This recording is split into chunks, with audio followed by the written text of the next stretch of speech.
ఏరా, పెళ్ళై 2 ఏళ్ళవుతుంది. ఏమైనా విశేషం ఉందా లేదా మరి అనే ప్రశ్న వినగానే మధు ముఖం వివర్ణమయ్యింది.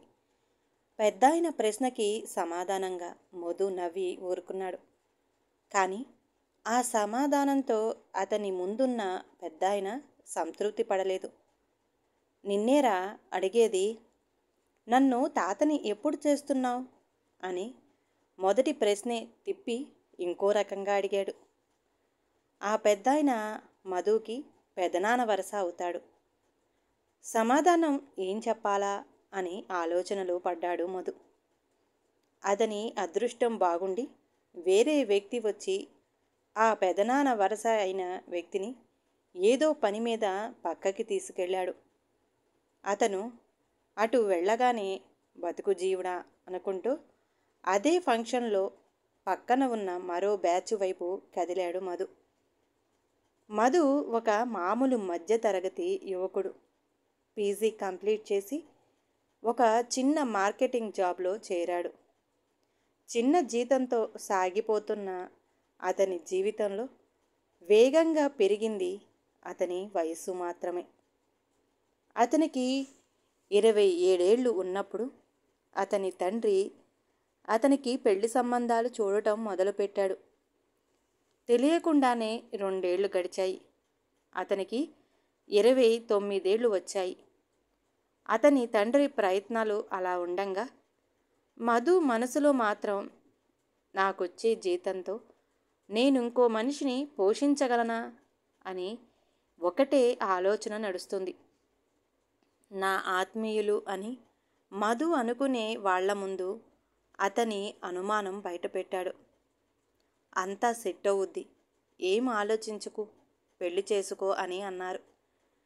ఇంచుమించుగా అందరి సమాధానం పెళ్లి చేసుకోమనే.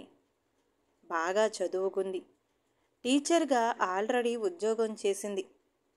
పెళ్ళయ్యాక సిటీలో కూడా ఒక జాబ్ చూసుకుంటే ఆమె ఆదాయం కూడా నీ జీవితంలో కలిస్తే జీవితం సాఫీగా సాగిపోతుంది అని ఆత్మీయులు మాట మళ్ళీ విని దీపికను పెళ్లి చేసుకున్నాడు మధు. అలా మధుకి 2 ఏళ్ల కింద దీపికతో పెళ్ళయింది. పెళ్ళవగానే జాబ్ చూసుకోవడం బాగుండదని మధు ఊరుకున్నాడు. కొంతకాలం అయ్యాక అడుగుదామని. తానొకటి తలిస్తే దైవం ఇంకోటి తలిచినట్టు వాళ్ళ పెళ్ళయ్యాక 2 నెలలకే మొదటి లాక్డౌన్ పడింది. దానివల్ల స్కూల్స్ అన్నీ క్లోజ్ అయ్యాయి. ఉన్న టీచర్స్ని తీసేస్తున్న సమయంలో దీపికకి కొత్తగా ఎవరు ఉద్యోగం ఇస్తారు?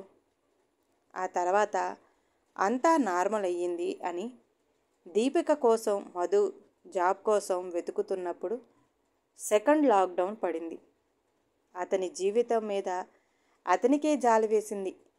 జీవితపు త్రాసులో పెరుగుతున్న ఖర్చుల బరువు వల్ల అతని జీతం దూదిపింజల పైకి తేలేది. వాళ్ళిద్దరూ బ్రతకడానికే ఖర్చుల విషయంలో చాలా అడ్జస్ట్ అవుతున్నారు. ఇదిలా ఉంటే వాళ్ళు ఎప్పుడు ఏ ఫంక్షన్కి వెళ్ళినా లేదా చుట్టాలింటికి వెళ్ళినా ఏమైనా విశేషం ఉందా లేదా అనే ప్రశ్న వాళ్ళని వెంటాడుతుంది. కుక్కనో పిల్లనో తెచ్చుకొని పెంచుకోవాలంటే దానికి తిండి పెడితే సరిపోతుంది. కానీ ఒక బాబునో పాపనో ఈ భూమి మీదకు తీసుకొచ్చి తిండి ఒక్కటే ఇస్తే సరిపోదుగా, మంచి భవిష్యత్తును కూడా ఇవ్వాలి. ప్రస్తుత పరిస్థితుల్లో అది ఇవ్వలేరని తెలిసే వాళ్ళు పిల్లలు అనే ఆలోచనకి దూరంగా ఉన్నారు. రాత్రుళ్ళు అంతా ఓకేనా అని అడిగిన పక్కింటి అక్క ప్రశ్న అర్థమవక ఏంటక్క అని అడిగింది దీపిక. అదే ఆ విషయం అని దీర్ఘం తీసి అడగటంతో దీపికకి అర్థమైంది.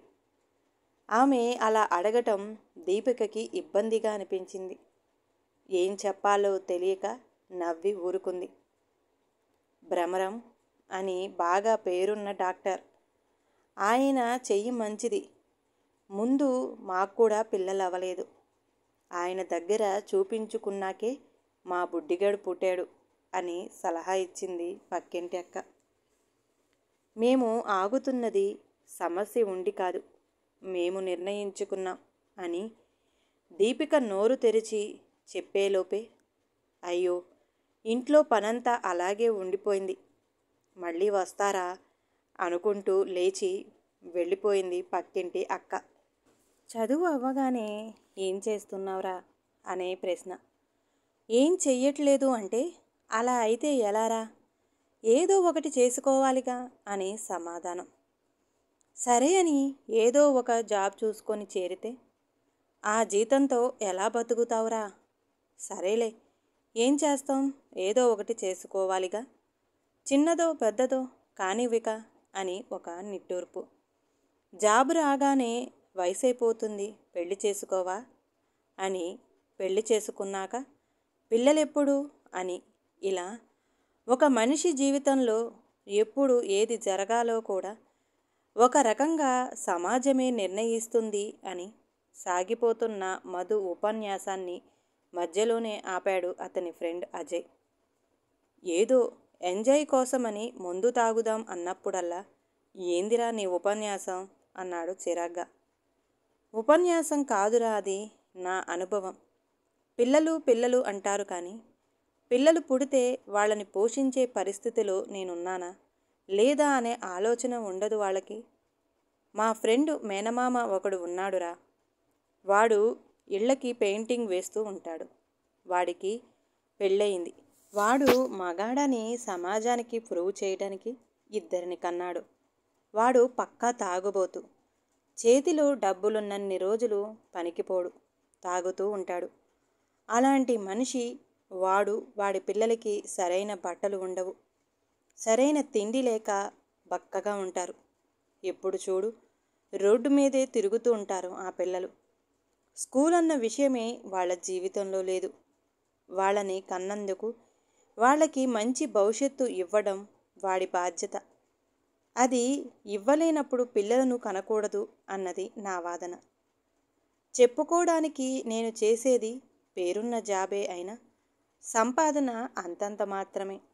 అందుకే పిల్లలు ఇప్పుడు వద్దు అనుకుంటున్నా అని చెప్పుకుపోయాడు మధు.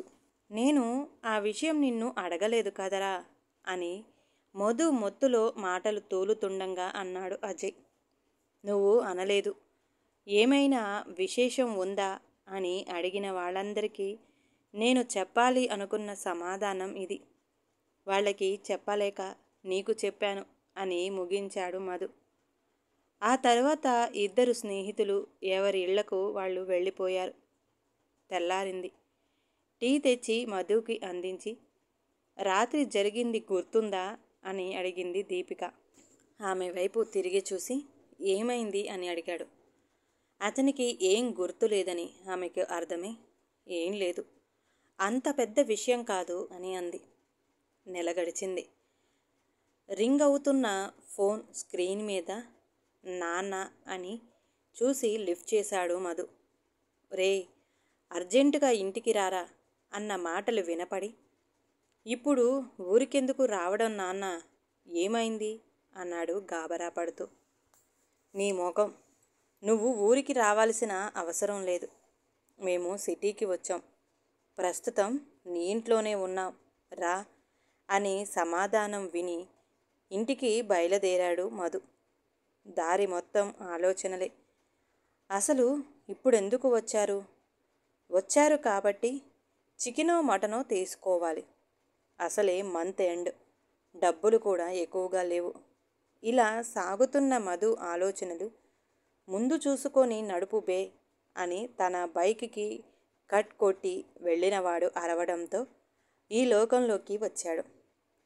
ఇంటి ముందున్న చెప్పుల సంఖ్య చూసి ఇంట్లో తన తల్లిదండ్రులతో పాటు ఇంకో ఇద్దరున్నారని అర్థమై అతని ప్రమేయం లేకుండానే భయంతో చెయ్యి జేబుని తడుముకొని చూసుకుంది. భయపడుతూనే ఇంట్లోకి అడుగుపెట్టాడు. అతని తల్లిదండ్రులతో పాటు దీపిక తల్లిదండ్రులు కూడా ఉన్నారు. వియ్యంకులిద్దరూ ఒకరి పక్కకు ఒకరు కూర్చొని టీ తాగుతున్నారు. మధు తల్లి, దీపిక తల్లి దీపికకి చెరువు వైపు నిల్చొని ఉన్నారు. ఏదో గుసగుసగా మాట్లాడుకుంటున్నారు. అందరి ముఖంలో ఆనందం ఉంది. మధు తండ్రి ముఖంలో ఆనందంతో పాటు కళ్ళల్లో గర్వం కూడా ఉంది. వెళ్ళి వాళ్ళ బాగోగులు అడిగి వాళ్ళ ఎదురుగా కూర్చున్నాడు.